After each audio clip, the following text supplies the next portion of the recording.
Hello once again, this is Uncle Jimmy with Jimmy's Train Station and Travel Adventures, and we're on another adventure today. I hope you guys had a wonderful holiday season. I hope you had a wonderful Christmas and a happy New Year's. I did. Me and my family enjoyed our holidays. Today we're in a gloomy day. It's really gloomy outside, and this is gloomy for a gloomy story. This is a very sad story, a gloomy story, and if you're faint at heart, this might not be the video for you today. I'll warn you ahead of time, it's pretty graphic, pretty disturbing. So I wanted to let you know that before we even started. Right now I'm in a northwestern part of Pennsylvania. It's about 2.5 hours northwest of Gettysburg, and the place I'm at is called South Fork Dam, and this is South Fork.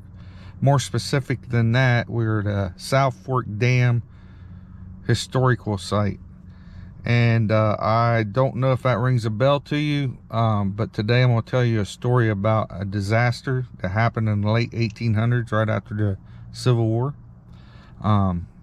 I don't know how many's familiar with the Johnstown flood of the 1889, and how familiar you are with what happened.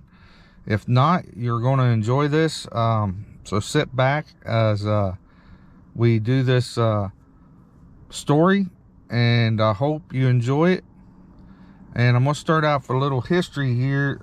The Johnstown flood, locally the Great Flood of 1889, occurred on Friday, May 31st, 1889, after the catastrophic failure of the South Fork Dam, located on the South Fork of the Little Conemaugh River, 14 miles upstream of the town of Johnstown, Pennsylvania, United States. The dam ruptured after several days of extremely heavy rainfall, releasing 14.55 million cubic meters of water, with a volumetric flow rate that temporarily equaled the average flow rate of the Mississippi River. The flood killed 2,209 people and accounted for $17 million of damage, about $534 million in 2022 dollars. So it was a great disaster in the United States, in history, and I'm going to read you some more information before we actually get right into the story here. I've got some papers here I printed out to read to you. On May 28th, 1889, a low pressure area formed over Nebraska and Kansas. By the time the weather pattern reached western Pennsylvania 2 days later, it developed into what would be termed the heaviest rainfall event that ever been recorded in that part of the U.S. Estimated 6 to 10 inches of rainfall in 24 hours over the region. During the night, small creeks become roaring torrents, ripping out trees and debris. Telegraph lines were downed and rail lines were washed away before daybreak. The Conemaugh River that ran through Johnstown was about to overwhelm its banks. On the morning of May 31st, in a farmhouse on a hill just above the South Fork Dam, Elias Unger, president of the South Fork Fishing and Hunting Club, awoke to the sight of Lake Conemaugh swollen after a night of long, heavy rainfall. Unger ran outside in the still pouring rain to assess the situation and saw that the water was nearly cresting the dam. He quickly assembled a group of men to save the face of the dam by trying to unclog the spillway. It was blocked by the broken fish trap and debris caused by the swollen water line. Other men tried digging a ditch at the other end of the dam on the western abutment, which was lower than the dam's crest. The idea was to let more water out of the lake to try to prevent overtopping of the crest. But without success, most remained on top of the dam, some plowing earth to raise it, while others tried to pile mud and rocks on the fence to save the eroding wall. So the dam itself is a man-made earthen dam, and John Park, an engineer of the South Fork Club, briefly considered cutting through the dam's end where the pressure would be less to create another spillway, but eventually decided against it as it would have quickly ensured the failure of the dam. Twice under orders from Unger, Park rode on horseback to a telegram office in the nearby town of South Fork to send warnings to Johnstown explaining the dangerous situation unfolding at the dam. Unfortunately, Park did not personally take the message to the telegraph tower. He sent a man instead. However, the warnings were not passed to the authorities in Johnstown, as there had been many false alarms in the past of the dam not holding against flooding. So it's kind of like the boy that cried wolf. They've been warned before, but did never happened. So they just thought this was another false warning. Unger, Park, and the rest of the men continued working until exhausted to save the face of the dam. They abandoned their efforts at around 1:30 p.m., fearing their efforts were futile and the dam was at risk of immediate collapse. Unger ordered all the men to fall back to high ground on both sides of the dam where they could do nothing but watch and wait. During the day in Johnstown, the situation worsened as water rose as high as 10 feet in the streets, trapping some people in their houses. Between 2:50 and 2:55 p.m., the South Fork Dam breached. A later analysis of the Commonwealth Lake Basin reveals that it contained 14.55 million cubic meters. That's 3.843 billion gallons of water at the moment the dam collapsed. Modern dam breach computer monitoring reveals that it took approximately 65 minutes for most of the lake to empty after the dam began to fall. The first town to be hit by the flood was South Fork. The town was on high ground. Most people escaped by running up the nearby hills when they saw the dam spill over. Between 20 and 30 houses were destroyed or washed away, and 4 people were killed. Continuing on its way downstream to Johnstown, 14 miles west, the water picked up debris such as trees, houses, and animals. At the Conemaugh Viaduct, a 78-foot-high railroad bridge, the flood was momentarily stemmed with debris jammed against the stone bridge arch. But within 7 minutes, the viaduct collapsed, allowing the flood to resume its course. However, only the delay of the stone arch, the flood waters gained renewed hydraulic head, resulting in a stronger, more abrupt wave of water hitting places downstream than other woods would have been expected. So yeah, this was a big disaster. I'm gonna show you what's left of the dam and where the lake was, and after that we're gonna go over to Johnstown and visit there where it hit. It killed 2,209 people there, and then we're gonna go to the cemetery at the end and visit some of those victims that happened to. So follow me on this adventure. So this is the house right here. I was talking about the president of the hunting and fishing club here, and out here in the valley, in this low spot where the creek runs and the railroad track runs right in between, was the lake. You could see the layout of the lake. The lake is no longer here, but in 1889 that whole valley was filled with water up to the hill here. And the dam area, I'll show you just in a second, we'll get a closer look later, runs right along the highway here.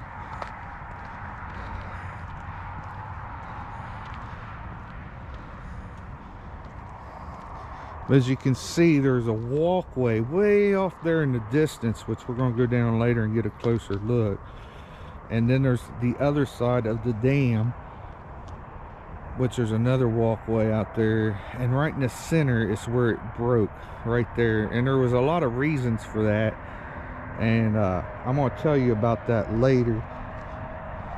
But we are going to go in the visitor center and check that out and see what it has to offer. Here's a kind of a picture of what happened. It says the breaching of the dam here launched a deadly flood wave. The wave was 30 to 60 feet high down the valley of the Little Conemaugh River to Johnstown.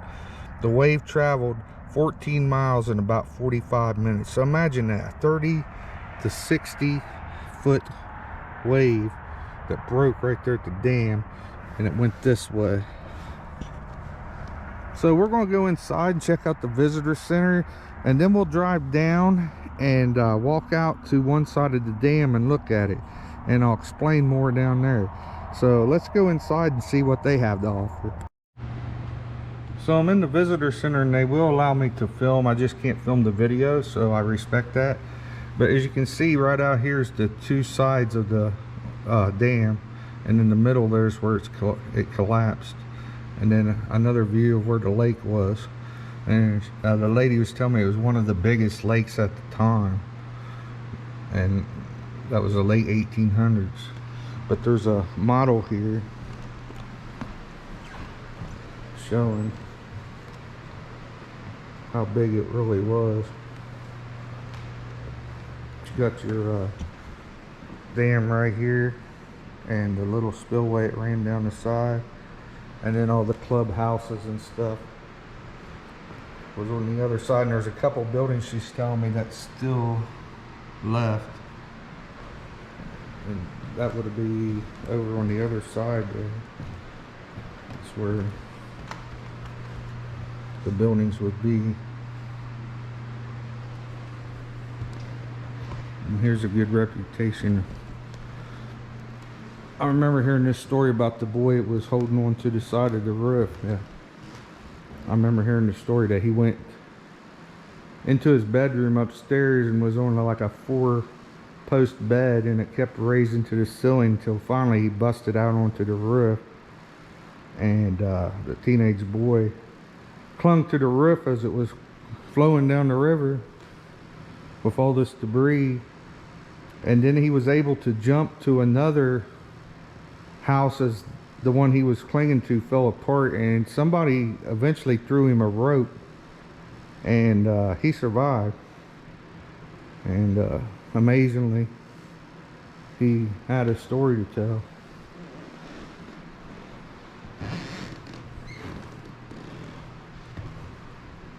I'll go downstairs real quick. Try to catch the video here in a few minutes.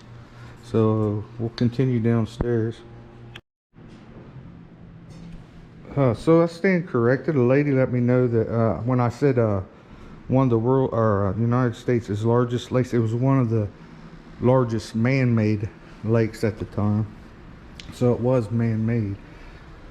But here are some pictures. Since we can't do the video, I'm going to show you some photos of the debris and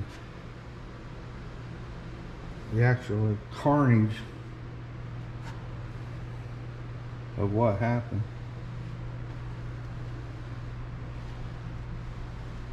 Now here's the bridge I was telling you, where everything slammed against it. There were people and debris and houses all slammed against this. And if I'm not mistaken, I heard it caught on fire from gas lines and burnt for 3 days. So not only was taken downstream the flood, imagine that, and if you survived that, and then you was trapped in the debris, and then on top of that it caught on fire. So terrible, terrible. It's one of the United States' worst disasters, right up there with the Titanic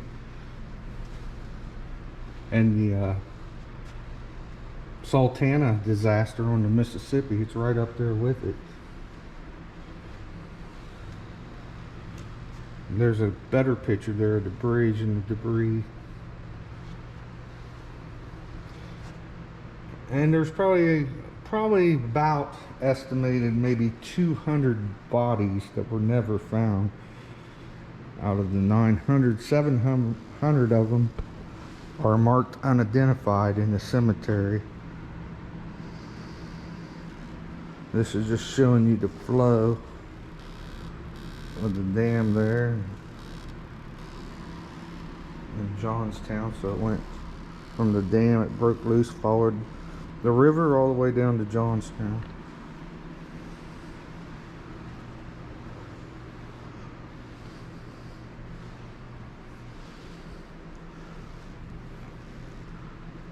There's some centennial items, knives, a spoon.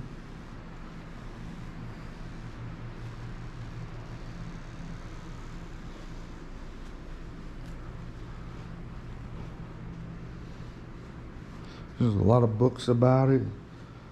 The cemetery we're going to be going to, like I said, there's over 700 unmarked graves. And they say if you just walk around the cemetery and check out other graves, that a lot of them will have the same date on it. And there was an official death toll was set at 2,209, but the true death toll, however, will never be known. So after I go watch the film, we're going to go into Johnstown itself, and I'll show you the bridge where all the debris piled up, and then we'll make our way up to the cemetery. Now I'd planned on going to the museum there. They have a flood museum in town. I'm not quite sure I'm going to make it today because I've got some other filming to do further north for another video, so we'll see if time permits. So follow me on this adventure. So I just seen the film, folks. I've got a loss for words. I can't even imagine what them people went through. Terrible, terrible, terrible. The 16-year-old I was telling you about, he was 16 on May 31st, 1889 when that happened. The guy that was clinging to the house, his name was Victor George Heiser. He was born in Johnstown, PA, February the 5th, 1873, and died February 27th, 1972. He was 99 years old, and lived to tell a story. So we're going to go down and check out where the dam was. And I know I'm not going to have time today, I'm sorry, to visit the Johnstown Museum, Flood Museum in Johnstown. But we are going to go by the cemetery here eventually and pay our respects to the dead. It's starting to rain. How ironic is that? So follow me on this adventure. So here we are down at the South Fork Dam, and we're a lot closer now. And as you can see, this is where the lake bed laid. You can see almost the outline of it. Like I said, it was the biggest man-made lake of its time. It was 1 mile wide and 2 miles long. That's what I was told. There in the distance you have each side of the dam, and the middle is where it busted loose and the water flowed out. As we walk up here to get a closer view, we'll walk out to the dam. I'll tell you a story. Now, whether or not it was the fishing club's fault, we really can never say, because the amount of rain they had received in the 3 days and all the flood waters. But for sure there was 3 factors that caused the dam to give way. One being, they never replaced the ducts at the bottom that was supposed to release water as an overflow. When they rebuilt the dam and took over this area, and that was one cause. Second cause here was the spillway straight ahead as we're walking to the bridge there. At this edge of the spillway, they had like fishing nets and traps to keep the fish from going over the spillway. One factor being the spillway was really never wide enough to release the water, and two being that the nets had clogged up with debris, blocking most of the water out of the spillway. And then there's the third factor. The owners of the fishing and hunting club actually removed 3 foot off the top of the dam so carriages could go across, making it even closer to the lake's level. So with those factors, some say it was actually the fault of the fishing and hunting club. So we'll really never know. But it certainly was factors that caused it. Now here we are closer to the dam. The railroad tracks wasn't there at the time, and that was lake. But where the tracks run is right between the dam where it gave out. So you can see this side and then the other side across from the tracks. So that whole center gave out when the water crested. Now the dam itself is made of rocks, dirt, and soil, and clay.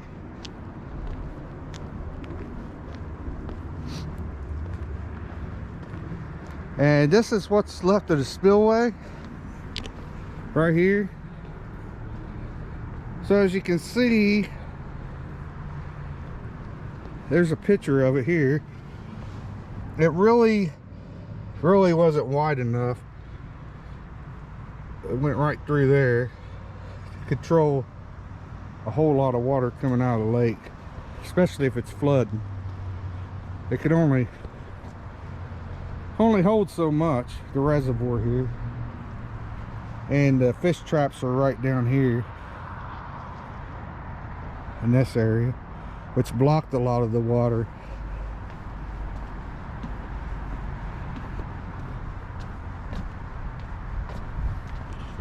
So I hope you're enjoying this. Very interesting, but like I said, a very, very sad, disturbing story. I had heard about this story when I was a young kid living in Ohio, and thought it would be neat someday to come and visit. So I'm glad I got to do that. Gotta watch this walkway. It's a little slippery here. It's wet. It is raining today.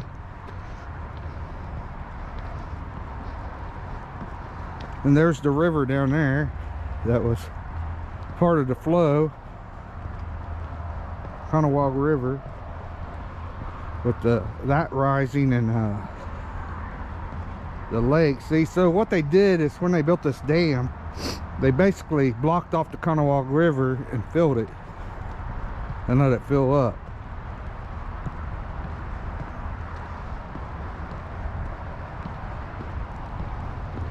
And it's pretty high here. I'd say 70, 80 feet in the air. But like I said, they had cut 3 foot off of this and lowered it so it can make a road across for carriages.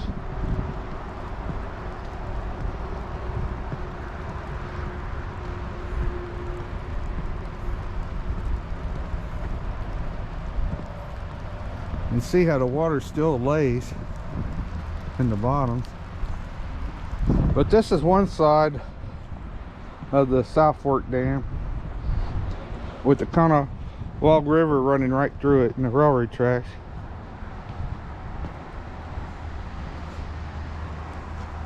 But right here you're looking at, from here Over to the other side, the whole center is what gave way. So you can see how high the dam was. So imagine the lake draining out that fast. 40-60 foot wave. It went down this way toward Johnstown, which is 14 miles away. It only took 10 minutes to destroy the whole town. And that'll be our next stop, Johnstown. We're going to see the bridge where all the debris finally ended up and trapped people and it caught on fire. And then we'll go to visit the final resting place of some of the victims in the cemetery there. Now I will say that 900 bodies weren't identified, and of those 900, about 200 to 300 people were never found. Now for exact numbers, we really don't know how many people died, but they say around 2009. Could be more, definitely more than it is less, so we know that there's at least that many. We don't take into account visitors from out of town or people that didn't have family that lived here that disappeared, or people just visiting in town. So we don't really know how many actually died. So with that said, also it was told that they were finding bodies up to like 15 years after remains, and some of the bodies went as far as Cincinnati, Ohio. So with that said, sit back and consider all that and imagine the devastation. And it must have felt like the end of the world to these people when seeing that wave coming. I can't even imagine. It's really cold out here today. Nose is starting to run. But I sure hope you're enjoying this. I worked 12 hours last night and stayed awake and drove 2.5 hours to film this for you, because I really wanted to get this as one of the things off my bucket list.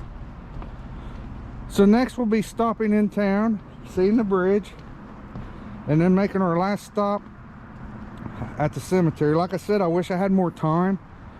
I would stop at the Flood Museum in town in Johnstown. It's got a lot of artifacts from the flood, but I'm valued for time, and I do gotta work tomorrow morning, so we will at least make those 2 stops. So sit back and enjoy.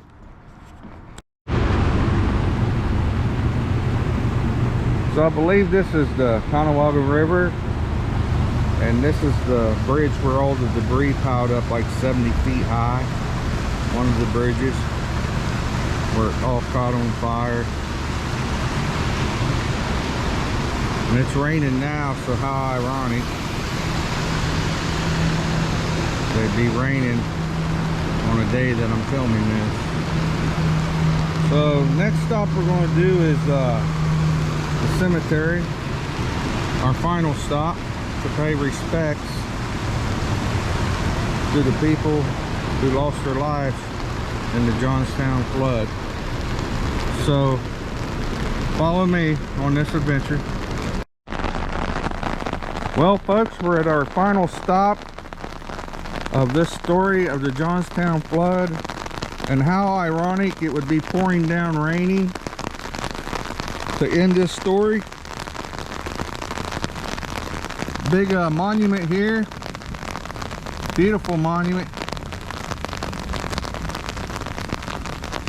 It's got a lady on top, a cross pointing to heaven. It's got ladies sitting around the corners, one with an anchor here.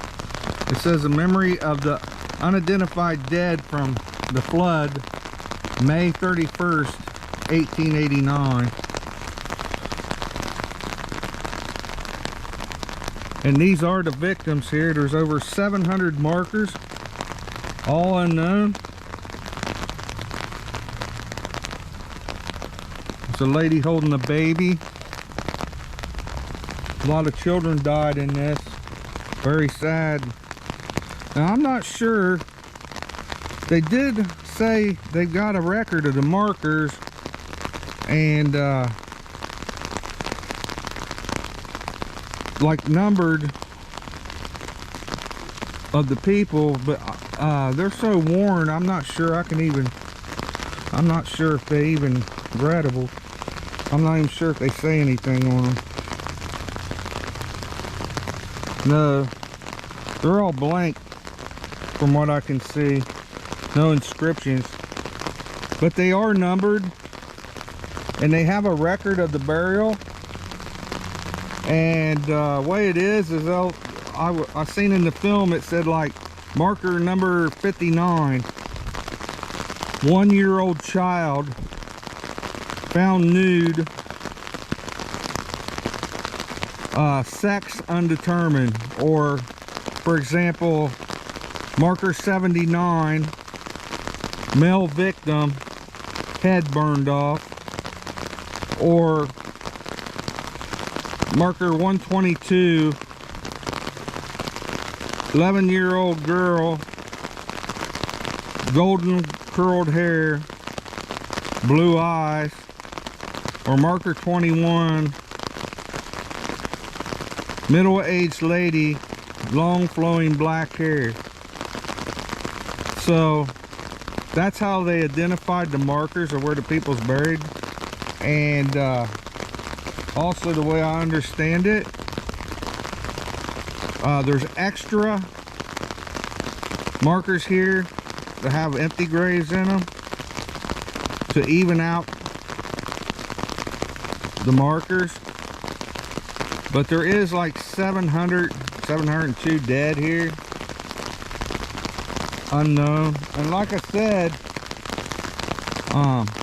they say, I don't know how much I want to walk around in the rain, but they say if you go reach some stones in these older graves, you'll find that you'll find a date on them, because there's a lot of people who's identified who's buried here.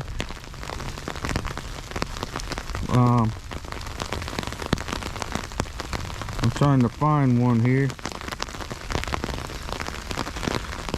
that has the date of the flood.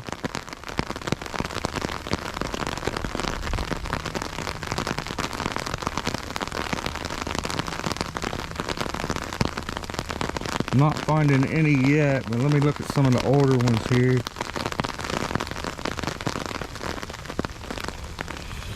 See if I can find one.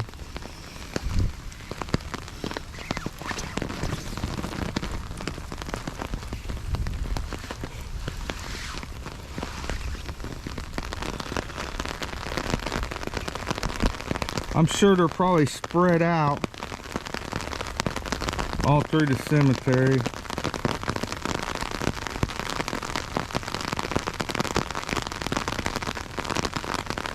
I was hoping I'd be able to find one just to show you.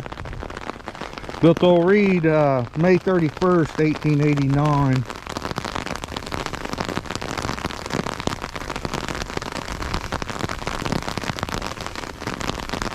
I'm just not finding any at the moment.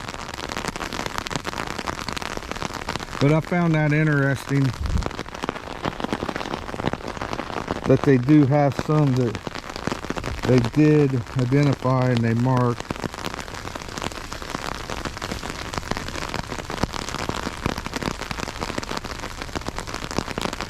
If it wasn't raining, I'd look harder to find some.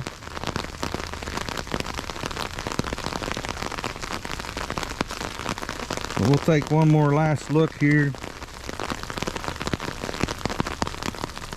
of the unknown. May each soul that died in this flood rest in peace. Sad, sad story. And with that said, and the thunder in the background, we're going to end this vlog. Once again, I'm Uncle Jimmy with Jimmy's Train Station and Travel Adventures. I hope you enjoyed this video. Please subscribe to my channel. Give it a thumbs up. Feel free to hit the like button. Feel free to leave comments, suggestions of other things you'd like to see in the future, and I'll try to film that for you. Till then, go out and have your own adventures and enjoy life. Till then, this has been Uncle Jimmy, Jimmy's Train Station and Travel Adventures. Till next time, goodbye.